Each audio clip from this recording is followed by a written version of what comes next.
Pasadena, 1953. A 29-year-old lawyer is walking the streets at night, crying. His marriage has just ended. His money is gone, and in a hospital a few blocks away, his little boy Teddy is dying of leukemia. And in that era, before bone marrow transplants, there's nothing his brains or his money can do about it. He visits his son, then walks, and weeps, and walks. By every measure that night, this man is finished. So here's the strange part.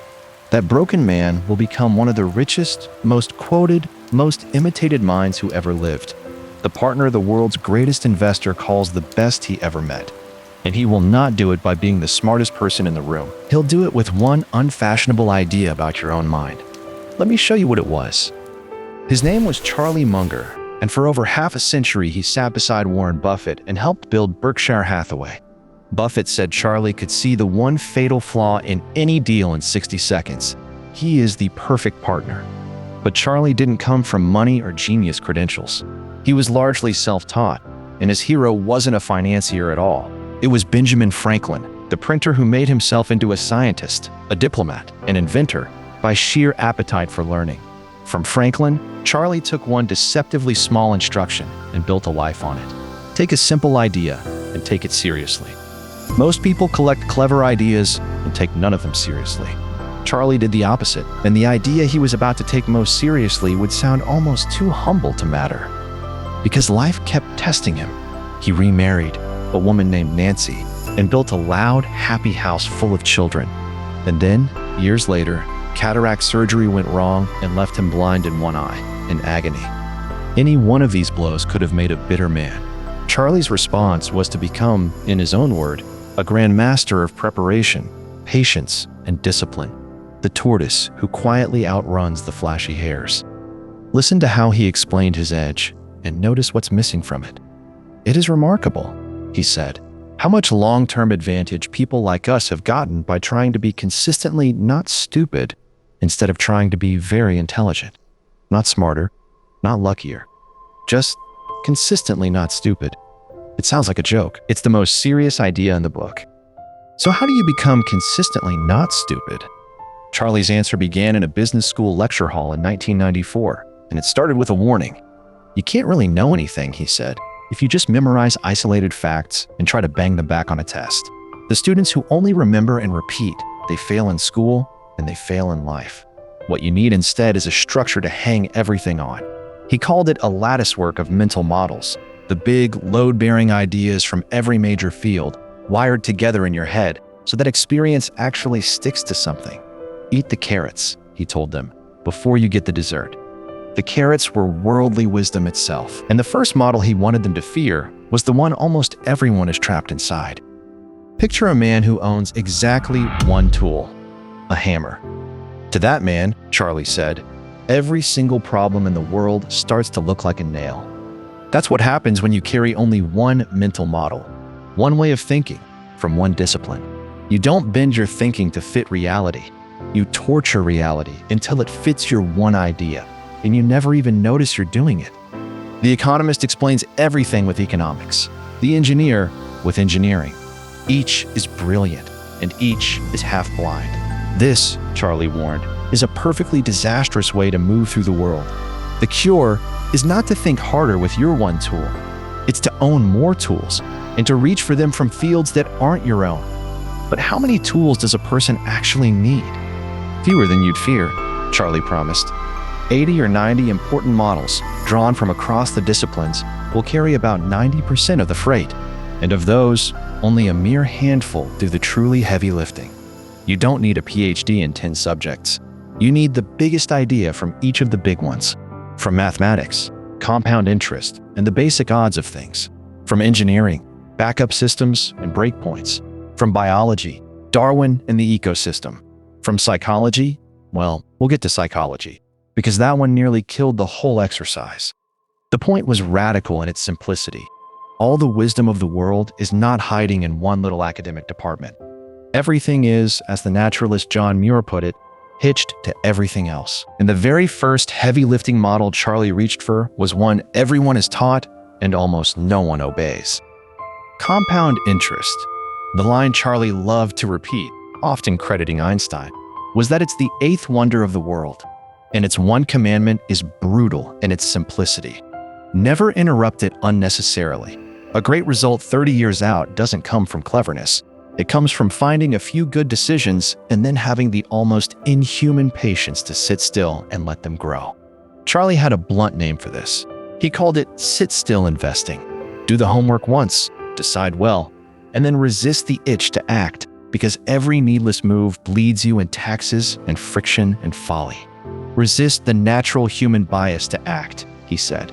It is astonishing how much of his genius turns out to be the discipline of doing nothing. But sitting still only works if you were right about one thing first, whether you actually knew what you were doing. Charlie's next model was a circle, your circle of competence. And the whole game is knowing exactly where its edge is. You have to play within your own circle of competence, he said. Not a big circle, an honest one. The size doesn't matter. Knowing the boundary matters completely. Most disasters come from confident people wandering a few steps past their real knowledge and never realizing they've crossed a line. And guarding that line requires the rarest kind of honesty. Because, as Charlie warned, you must never fool yourself. And remember that you are the easiest person to fool. So he had built a method for humility, but he was still missing the biggest model of all, the one hiding inside your own skull. Remember the one idea that would rebuild that broken man on the Pasadena street? Here it is, the thing that truly made Charlie different. He realized that the human mind is not a neutral instrument. It is a machine that systematically fools its owner, running standard errors the way a computer runs code, quietly, automatically, and against you. And astonishingly, when Charlie went looking, the psychology textbooks barely connected these errors to real life. So this largely self-taught lawyer sat down and built the missing manual himself, a checklist he called the Psychology of Human Misjudgment. 24 or so standard ways a smart person's own brain talks them into disaster. He didn't study them to feel clever. He studied them the way a pilot studies a crash checklist, to stay alive. And the very first item on his list is the one he begged people never to underestimate. Incentives. Never, ever, Charlie said. Think about anything else before you think about the power of incentives. He watched incentive-caused bias, the way a person's whole worldview quietly bends toward whatever pays them, wreck honest professionals who'd swear they were being objective. His favorite proof was FedEx. The company couldn't get its overnight shipments sorted in time, no matter how it pleaded with the night crew. The fix wasn't a speech about teamwork. They stopped paying workers by the hour and started paying them by the shift. Finish the sort. Go home. Overnight, the problem vanished. The lesson, in Charlie's hands, became a law of human nature. If you want to predict how a person will behave, don't look at their character. Look at what they're rewarded for. But incentives were only one bias. The real danger was when several attacked at once. Because the mind rarely fails in just one way. Charlie cataloged the others with a naturalist's cold eye. Social proof. In doubt or stress, we simply copy the crowd, which is why one nervous person makes a whole room nervous. Deprival superreaction. We feel the pain of a loss far more sharply than the joy of an equal gain. So we do foolish things to avoid giving anything back. And envy, which Charlie thought did more quiet damage across the world than greed ever did. None of these feels like a malfunction from the inside. Each feels like clear thinking. That's exactly what makes them lethal. And Charlie noticed something worse. These forces don't politely wait their turn. When they line up and point the same direction at the same moment, something extreme happens. He gave it a name that sounds like a carnival, the Lollapalooza effect. It's what happens when 3 or 4 psychological tendencies all fire at once, in the same direction. And instead of adding up, they multiply, tipping a situation into runaway extremes. Watch an open outcry auction and you can see it working live. Social proof, plus the pain of losing, plus the adrenaline of the moment, and suddenly ordinary people are bidding a painting up past all reason. It's how cults recruit. It's how bubbles inflate and markets crash. It's how a Tupperware party turns polite neighbors into buyers. The Lollapalooza is the reason smart, decent people occasionally do collectively insane things. And, Charlie warned, it can make you rich or it can kill you. Which raised the obvious question. If the mind is this riggable, how do you ever think straight? Charlie's answer came from a dead mathematician. Carl Jacobi's rule for hard problems was 3 words. Invert, always invert. Don't only ask how to succeed, ask how you'd guarantee failure, then carefully avoid doing that. Turn the problem upside down. Charlie ran his whole life on it. All I want to know, he said, is where I'm going to die, so I'll never go there. It sounds like a grim little joke. It's actually the most practical tool in the book. Most people chase a formula for winning and get lost in its complexity. Charlie found it far easier and far safer to make a list of all the ways to lose: stupidity, dishonesty, envy, self-pity, and simply stay away from the list.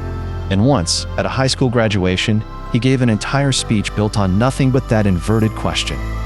He stood before the graduates and told them he couldn't promise to make them happy, but he could, from long personal experience, tell them exactly how to guarantee a miserable life. First, be unreliable. Fail to do what you've promised, and all your other virtues won't matter. Then chemicals, to alter your mood. He named the friends of his youth lost that way. Then envy. Then resentment, which he called swallowing a bitter rind that only poisons the swallower. And this one, learn everything the hard way, only from your own mistakes, refusing to borrow the hard-won lessons of the great dead. Each prescription said out loud becomes its own cure, because to invert misery is to draw the map of a good life. Be reliable, stay clear-headed, skip envy, drop resentment, and learn greedily from everyone who came before you. That last one was the secret engine of Charlie's whole life. He read constantly.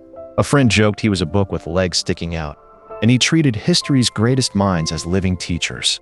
He called them the eminent dead. Franklin, Newton, Einstein, Darwin, dead men who would tutor you for free if you'd only open the book and pay attention. Learning this way, from the best who ever lived, meant Charlie could skip the ordinary person's slow trudge through personal disaster. He borrowed their wisdom instead of buying his own with pain. And from one of them, the retailer Simon Marks, he took the line that quietly organized everything. Find out what you're best at and keep pounding away at it. To Charlie, acquiring worldly wisdom wasn't a hobby or a bragging right. It had become something closer to a moral duty. Because to Charlie, a well-arranged mind wasn't just useful, it was a kind of responsibility. If you have the capacity to be rational and you let sloppiness or ego or wishful thinking corrupt your judgment, you don't just fail yourself, you fail everyone counting on you. So he practiced what he called a two-track analysis. Track 1. What do the rational facts, the numbers, the real interests actually say? Track 2. The one almost everyone skips. What subconscious forces are, at this very moment, pushing my brain toward the wrong answer? He ran both tracks on every serious decision, checklist in hand, like a surgeon scrubbing in. Determine value apart from price, he said. Progress apart from mere activity. Wealth apart from size. Never fool yourself. It was rigorous and demanding and slightly inhuman, and it points at a danger Charlie saw coming years before the world did. The danger of brilliance without wisdom. Charlie reserved his sharpest scorn for the credentialed experts who mistake a single elegant model for the whole of reality. The economists with what he called physics envy, craving formulas so precise, they forget that real markets are full of irrational, biased human beings. In 2003, he wrote a mocking little fable about a great financial scandal, a system quietly rotting under false accounting and easy money, and everyone's refusal to see it. A few years later, the real financial crisis arrived almost exactly as his fable had sketched it. That was the Lollapalooza again, running the other way, where incentives and denial and social proof all lined up to blow up the smartest institutions on earth. The man with the widest latticework had seen it because he was never trapped inside one hammer, which brings us finally to the question all this wisdom was really for. It was never really about the money. Late in his life, speaking to a graduating class of law students, Charlie handed them the idea he said had guided him since he was young, and it's almost startlingly simple. The safest way to get what you want, he told them, is to deserve what you want, not to grab it, not to game it, to become the kind of person and build the kind of work that genuinely earns it. Deliver to the world, he said, what you would want to buy if you were on the other end of the deal. Do that, and you win more than money. You win the deserved trust of the people around you. And Charlie insisted there is huge, real pleasure to be had from earning that trust. It's an old-fashioned idea. He thought it was a can't-fail one. He had a darkly funny way of testing it. Somewhere, he said, a rich and famous scoundrel dies, and the church fills for the funeral, but most of the crowd is only there to make sure he's really gone. The minister asks if anyone will say something kind about the deceased. Silence. Silence. Finally, one man stands and offers the only tribute available. Well, his brother was worse. That, Charlie said, is not the life you want. So he built the opposite one, on unglamorous bricks, assiduity, sitting down and doing the work until it's actually done, and reliability, and admiration-based love, and the humble daily habit of getting a little better. He wasn't chasing a moment of triumph. He was compounding a life, which is exactly how a broken man on the streets of Pasadena finally became the wise one.